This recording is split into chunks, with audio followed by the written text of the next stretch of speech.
क्या अगर मैं कोई भी बिजनेस करता हूं इंडिया में तो क्या मुझे जीएसटी नंबर लेना पड़ेगा?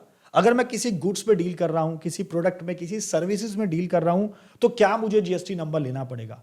और दोस्तों खासकर बात करेंगे कि क्या कोई लिमिट है टर्नओवर के बेसिस पर कि आपको एक लिमिट क्रॉस होने के बाद जीएसटी नंबर लेना जरूरी है, या फिर अगर सर मैं इंटर स्टेट सप्लाई कर रहा हूं, यानी कि मैं एक स्टेट से दूसरे स्टेट में सप्लाई कर रहा हूं, तो क्या मुझे जीएसटी नंबर लेना पड़ेगा? तो गाइस आज की वीडियो में चर्चा करने वाले हैं। सबसे पहले बात करेंगे थ्रेशोल्ड लिमिट के बारे में जीएसटी के हिसाब से कि क्या जीएसटी की जो थ्रेशोल्ड लिमिट है वो क्या है अगर आप गुड्स में डील करते हैं, सर्विसेज में डील करते हैं, और कुछ स्पेशल कैटेगरी के स्टेट्स के लिए दोस्तों कुछ अलग यहां पे थ्रेशोल्ड लिमिट दी गई है, तो उसके बारे में भी चर्चा करेंगे। दूसरा बात करेंगे कि आपकी टर्नओवर चाहे 1 रुपए की हो चाहे 100 करोड़ की है, कुछ ऐसे कंपलसरी केसेस हैं जहां पर आपको जीएसटी नंबर लेना ही पड़ेगा। और गाइस वीडियो के एंड में डिस्कस करने वाले हैं कुछ ऐसे केसेस जिसके अंदर आपको जीएसटी नंबर लेना ही नहीं है, चाहे आप 10 करोड़ की टर्नओवर कर दो, चाहे आप 100 करोड़ की टर्नओवर कर दो। तो गाइस वीडियो बहुत ज्यादा इंपॉर्टेंट होने वाली है। हो सकता है कि वीडियो थोड़ी सी लेंथी हो जाए, लेकिन फिर भी मैं आपसे हमेशा एक्सपेक्ट करता हूं कि वीडियो को आप पूरा देखें, वरना कोई भी दोस्तों आपसे अगर पॉइंट मिस हो गया ना तो वीडियो देखना बेकार हो जाएगा।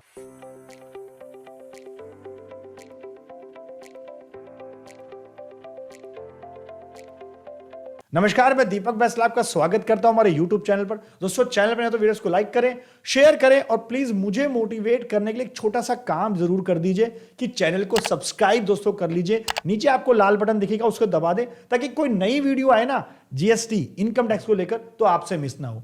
टेलीग्राम चैनल पर आप हमें जरूर ज्वाइन कर सकते हैं, लिंक आपको डिस्क्रिप्शन में मिल जाएगा। चलिए बात करते हैं मुद्दे की। दोस्तों काफी सारे लोगों ने रिसेंटली हमें कमेंट भी किए, काफी सारे क्वेश्चन भी होते हैं जो लोग हमसे पूछना चाहते हैं कि सर ये बताइए कि जैसे मैंने देखा है कि काफी सारे तो ऐसे केसेस हैं जहां पर जीएसटी नंबर लेना ही पड़ता है और कुछ ऐसे केसेस हैं जहां पर जीएसटी नंबर नहीं लेना पड़ता है। तो गाइस सबसे पहले बात कर लेते हैं यहां पर थ्रेशहोल्ड लिमिट की। यहां पर जीएसटी डिपार्टमेंट दोस्तों हमें एक टर्नओवर का क्राइटेरिया दे रखा है। टर्नओवर का क्या दे रखा है? एक लिमिट दे रखी है कि अगर आपकी इस लिमिट से ज्यादा क्रॉस करते हो, आपकी टर्नओवर ज्यादा हो जाती है, तो आपको जीएसटी नंबर लेना पड़ेगा। देखिए इसके लिए हमारे पास सेक्शन 22 है जीएसटी लॉ का, जो कि कहता है पर्सन लायबल फॉर रजिस्ट्रेशन, यानी कि आपको जीएसटी नंबर तब लेना पड़ेगा अगर आपकी टर्नओवर एक लिमिट से ज्यादा क्रॉस हो जाती है। अब वो क्या है?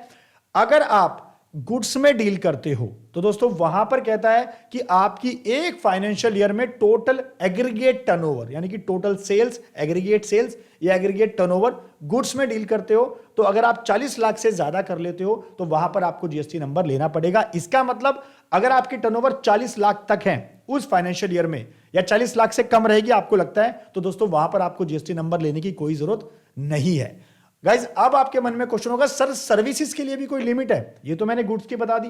अगर आप सर्विसेज में डील करते हो, सप्लाई ऑफ सर्विसेज का काम करते हो, तो दोस्तों वहां पर यह लिमिट रखी गई है 20 लाख रुपए की। यानी कि अगर आपकी एग्रीगेट टर्नओवर, टोटल टर्नओवर या टोटल सेल्स आपकी एक फाइनेंशियल ईयर की 20 लाख से ज्यादा नहीं जाती है, तो वहां पर आपको जीएसटी नंबर लेने की कोई जरूरत नहीं है। और गाइज कुछ ऐसे स्पेसिफिक स्टेट्स यहां पर हैं, जैसे कि अरुणाचल प्रदेश हो गया, हिमाचल हो गया, उत्तराखंड हो गया। दोस्तों ये सारे जो आपके स्टेट्स हैं, इनके अंदर दोस्तों जो लिमिट रखी गई है, अगर आप गुड्स का काम करते हैं तो वही लिमिट हो जाती है इन वाले स्टेट्स में 20 लाख रुपए की, और अगर आप सर्विसेज का काम करते हैं तो इन वाले स्टेट्स के लिए जो लिमिट है वो आपकी हो जाती है 10 लाख रुपए की।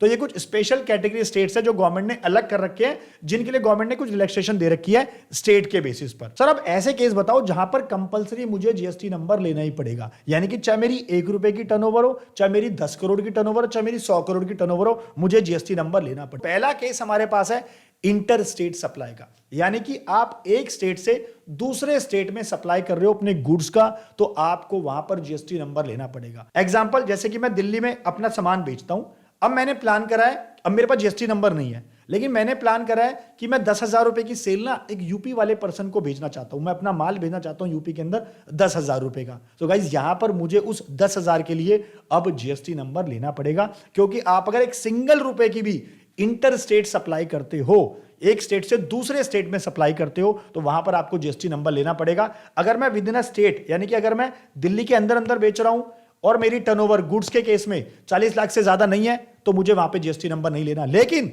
अगर मैं दिल्ली से यूपी भेजना चाहता हूं, दिल्ली से मुंबई भेजना चाहता हूं, अपना सामान अपने गुड्स बेचना चाहता हूं और मैं 1 रुपए का भी दे रहा हूं, तो वहां पर मुझे कंपलसरी जीएसटी नंबर लेना पड़ेगा। अब नेक्स्ट दोस्तों हमारे पास है, अगर आप कैजुअल टैक्सेबल पर्सन की कैटेगरी में आते हैं, इसका मतलब क्या होता है। हालांकि दोस्तों मैंने इसके लिए एक डिटेल वीडियो बना रखी है, आप इस वीडियो को रेफर कर सकते हैं। पूरा कंप्लीट प्रोसेस इसके अंदर समझा रखा है कि किस किस केसेस में एप्लीकेबल होता है। वीडियो का लिंक आपको डिस्क्रिप्शन में मिल जाएगा। फिलहाल आपको एक समराइज में बता देता हूं, कैजुअल टैक्सेबल का पर्सन है, एक एग्जांपल लेके समझा देता हूं कि जैसे मैं मुंबई में रजिस्टर्ड हूं, मेरे पास मुंबई में जीएसटी नंबर है, लेकिन मैं दिल्ली आ गया, यहां पे प्रगति मैदान का मेला लगा हुआ है, एग्जीबिशन लगा हुआ है और मेरे को अपने प्रोडक्ट को वहां दिखाना है। तो गाइस उसके लिए मुझे क्या मिलेगा, उसके लिए मैं एक टेम्परेरी जीएसटी नंबर ले लूंगा एक टाइम के लिए दिल्ली के अंदर, उस इवेंट को अटेंड करने के लिए, उस एग्जीबिशन को अटेंड करने के लिए प्रगति मैदान में जो लगा हुआ है। और वो मुझे किस कैटेगरी में मिलेगा, कैजुअल टैक्सेबल पर्सन की कैटेगरी में मिलेगा, जो कि एक टाइम के लिए होगा, एक लिमिट सीमित समय के लिए होगा, जहां पर अपने प्रोडक्ट को वहां पे मैं दिखाऊंगा। और वहां पे दोस्तों अगर मैं कुछ भी सेल करता हूं, उस इवेंट के दौरान मैं अपना कुछ भी प्रोडक्ट बेचता हूं, तो उसके ऊपर मुझे जीएसटी चार्ज कर सकता हूं उस स्टेट के अंदर। और आपको डिटेल में समझना है तो आप वीडियो हमारी प्लीज रेफर कर लेना, चैनल पर आपको मिल जाएगी। थर्ड दोस्तों कैटेगरी हमारे पास आती है नॉन रेजिडेंट इंडियन की, यानी कि आप एक नॉन रेजिडेंट की कैटेगरी में आते हो और आप प्लान कर रहे हो कि मुझे कोई भी टैक्सेबल गुड्स की सप्लाई करनी है या सर्विसेज देनी है इंडिया के अंदर। तो गाइज जीएसटी लॉ के हिसाब से आपको रजिस्ट्रेशन लेना पड़ेगा, चाहे आप 1 रुपए की भी सेल करते हो इंडिया में as a NRI. Fourth category दोस्तों आती है रिवर्स चार्ज मैकेनिज्म के लिए, यानी कि आप आरसीएम में कवर होते हो। अब इसका क्या मतलब होता है, यहां दोस्तों यहां पे क्या होता है कि जो सप्लायर है, यानी कि जो गुड्स सप्लाई कर रहा है, जो सर्विसेज दे रहा है, उसको जीएसटी नहीं देना। जो कि रिसीवर है, यानी कि जो सर्विसेज ले रहा है, जो गुड्स ले रहा है, उसको वहां पर दोस्तों जीएसटी देना है। ये आरसीएम की कैटेगरी में आता है। तो गाइज इस केस के अंदर यानी कि जो सर्विस रेसिपिएंट होगा, जो सर्विस ले रहा है, उसको कंपलसरी अपने आप को जीएसटी में रजिस्ट्रेशन कराना पड़ेगा एज अ आरसीएम के तौर पर। अकॉर्डिंगली उसको जीएसटी देना पड़ेगा जितनी भी उसने पीछे से सर्विस ली है या जितनी भी उसने गुड्स लिए हैं। दोस्तों इसके लिए आप हमारी ट्रेंडिंग वीडियो चल रही है चैनल पर, आप ये वाली वीडियो रेफर कर सकते हो, जिस पर गवर्नमेंट ने अभी हाल फिलहाल में ही रेंट अगर आप पे करते हो तो रेंट जो है लैंडलॉर्ड उसके ऊपर जीएसटी नहीं देगा, एज अ टीनेंट दोस्तों यहां पर जीएसटी देगा, यानी कि जो किराएदार है वो जीएसटी पे करेगा। तो इसलिए दोस्तों आप हमारी ये वीडियो रेफर कर सकते हो, वीडियो का लिंक आपको डिस्क्रिप्शन में मिल जाएगा।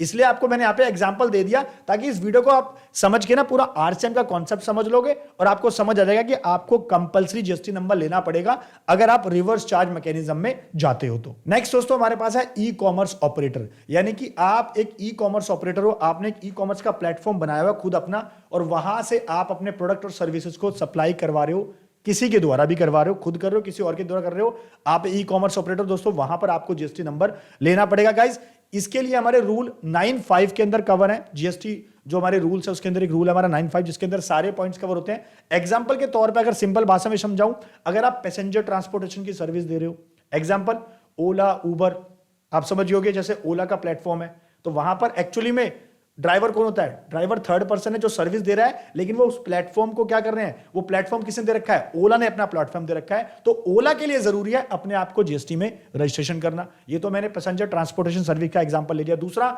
एकोमोडेशन सर्विस आप ले रहे हो, यानी कि आप ओयो यूज कर रहे हो, आप एयरबीएनबी देखते होगे, तो वहां पर क्या है, उन कंपनीज का अपना ई कॉमर्स प्लेटफॉर्म है, तो उनको खुद यहां पर कंपलसरी है कि उनको जीएसटी नंबर लेना पड़ेगा।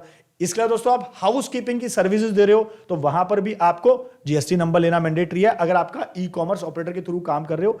साथ ही अगर आप रेस्टोरेंट की सर्विसेज दे रहे हो, जैसे कि जोमेटो स्विगी हो गया, उनका खुद का अपना ई कॉमर्स का प्लेटफॉर्म है, जहां पर क्या होता है, जहां पर रेस्टोरेंट सारे वहां पे दोस्तों लिंक्ड होते हैं और अकॉर्डिंगली ऑर्डर देते हैं, लेकिन कौन किसका वो ऑपरेट जो प्लेटफॉर्म है किसका है, वो एक्चुअली प्लेटफॉर्म किसका है, वो स्विगी और जोमेटो का है। तो इसलिए उनको as a ecommerce operator अपने आप को कंपलसरी रजिस्ट्रेशन करना पड़ेगा, चाहे उनकी 1 रुपए की भी सेल हो। नेक्स्ट हमारे पास है कि अगर आप जीएसटी लॉ में एज अ आपके लिए लाइबिलिटी है कि आपको टीडीएस डिडक्ट करना है सेक्शन 51 के हिसाब से, तो गाइस वहां पर आपको जीएसटी नंबर लेना जरूरी है। नेक्स्ट है हमारे पास इनपुट सर्विस डिस्ट्रीब्यूटर, यानी कि आप एक आईएसडी की कैटेगरी में आते हो। दोस्तों इसका मतलब क्या है, इसका मतलब दोस्तों ये कि मेरी एक फैक्ट्री है और मेरा जो ब्रांच ऑफिस है, लेट्स सपोज मैं दिल्ली की बात करता हूं, मेरा दिल्ली में एक ब्रांच ऑफिस है पीतमपुरा के अंदर, ठीक है, लेकिन हमारी जो फैक्ट्री लगी है वो बवाना में लगी हुई है। तो जितने भी हमारे सारे इनवॉइसेस जाते हैं वो कहां जाते हैं, हमारे किसको टैग होते हैं, या तो हमारे कॉर्पोरेट ऑफिस को टैग होते हैं या हमारे फैक्ट्री को टैग होते हैं। तो गाइज जो भी इनवॉइस हमारे जाते हैं उस स्पेसिफिक जहां पर हमने जीएसटी नंबर ले रखा है, और हमने दूसरी ब्रांच के लिए अगर एडिशनल प्लेस ऑफ बिजनेस के लिए भी हमने जीएसटी नंबर ले रखा है, तो गाइज उस इनवॉइस का जो भी हमने सर्विसेज ली है, चाहे वो रेंटल की सर्विसेज हो, चाहे वो हमारे कंसल्टेंसी की सर्विसेज हो, प्रोफेशनल सर्विसेज हो, किसी भी आईटी से कोई सर्विस हो, बेसिकली उस सर्विस पे जो जीएसटी आएगा तो वो कॉर्पोरेट ऑफिस यानी कि जो हेड ऑफिस है उस इनपुट को, उस आईटीसी को क्या करेगा, डिस्ट्रीब्यूट करेगा सारी ब्रांचेस के अंदर, उस स्टेट के अंदर। तो गाइस इसको इनपुट सर्विस डिस्ट्रीब्यूटर की कैटेगरी में रखा जाता है।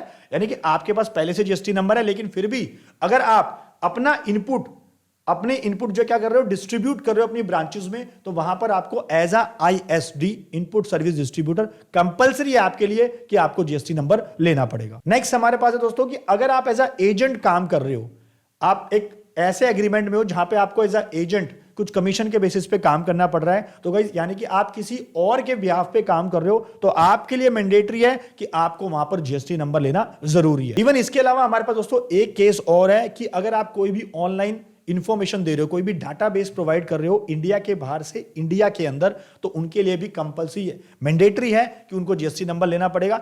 इसके अलावा मैंने सारे पॉइंट कवर कर लिए हैं। इसके अलावा टाइम टू टाइम गवर्नमेंट क्या करती है, कुछ ना कुछ नोटिफिकेशंस निकालती रहती है, कुछ ना कुछ सर्विसेज, कुछ ना कुछ गुड्स की कैटेगरी को नोटिफाई करके कंपल्सरी कर देती है कि आपको जीएसटी नंबर लेना पड़ेगा। तो वो गवर्नमेंट की नोटिफिकेशंस और गवर्नमेंट की एडवाइजरीज के और सर्कुलर्स के ऊपर डिपेंड रहता है। सो अब जो इंपॉर्टेंट पॉइंट है दोस्तों इस वीडियो का, सर आपने ये तो बता दिया कब जीएसटी नंबर लेना है, कब नहीं लेना है, आपने लिमिट भी बता दी, कंपल्सरी केसेस भी बता दिए, लेकिन सर क्या कुछ ऐसे केसेस पे जहां पर जीएसटी नंबर लेना ही नहीं है, चाहे मैं कुछ भी करूं? यस दोस्तों, ऐसे भी कुछ केसेस हैं जहां पर आपको जीएसटी नंबर लेना ही नहीं है। पहला केस है, जैसे मैंने बताया, अगर आप गुड्स में डील करते हो, 40 लाख से कम की टर्नओवर है, जीएसटी नंबर नहीं लेना है। आप सर्विसेज में डील करते हो, 20 लाख से आपकी कम की टर्नओवर है, आपको वहां पे नहीं लेना है। और दोस्तों इवन अगर आप इंटरस्टेट सर्विसेज अपनी देते हो, जैसे गुड्स के केस में मैंने क्या बताया था, अगर आप एक स्टेट से दूसरे स्टेट्स में गुड्स भेज रहे हो, 1 रुपए के भी भेज रहे हो, तो जीएसटी नंबर लेना पड़ेगा। लेकिन सर्विसेज के केस में क्या है,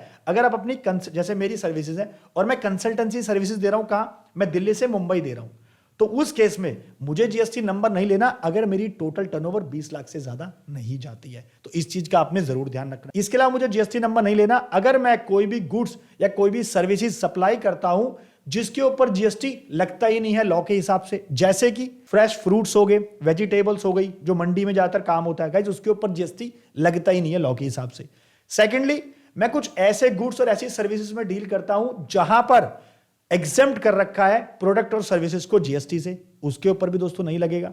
और तीसरा, अगर आप एक एग्रीकल्चर की कैटेगरी में आते हो तो वहां पर भी आपको कोई जरूरत नहीं है जीएसटी नंबर लेने की। और बस चौथा हमारे पास केस है आरसीएम की कैटेगरी, यानी कि रिवर्स चार्ज मैकेनिज्म में आप आते हो तो आपके सामने वाला जो यानी कि जो सर्विस ले रहा है वो रजिस्टर्ड करेगा, आपको कोई जरूरत नहीं है रजिस्ट्रेशन करने की। गाइस इसका मतलब ये 4 ऐसे केसेस मैंने बताए जहां पर आपको जीएसटी नंबर लेना ही नहीं है, चाहे कुछ भी हो जाए, चाहे टर्नओवर आपकी 1 रुपए की हो, चाहे 10 करोड़ की हो। और गाइस कुछ केसेस हमने डिस्कस करे जहां पर कंपल्सरी रजिस्ट्रेशन चाहिए होता है, तो मैंने आपको डिटेल में समझा दिए।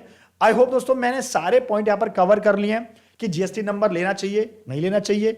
इवन दूसरा है कि हमें जीएसटी नंबर एक लिमिट के बाद कब लेना चाहिए, और कुछ ऐसे केसेस हैं जहां पर आपको जीएसटी नंबर लेने से आपको लेना ही पड़ेगा, चाहे आप 1 रुपए की भी सेल कर रहे हो। अगर फिर भी दोस्तों आपका कुछ भी कमेंट क्वेरी है तो आप कमेंट करके भी पूछ सकते हैं, हमारी टीम आप तक पहुंच के उसका रिप्लाई जरूर करेगी। तब तक दोस्तों वीडियो को लाइक करें, मैक्सिमम शेयर करें और चैनल को सब्सक्राइब जरूर कर लीजिए। तो मिलते हैं नेक्स्ट वीडियो में। Thank you.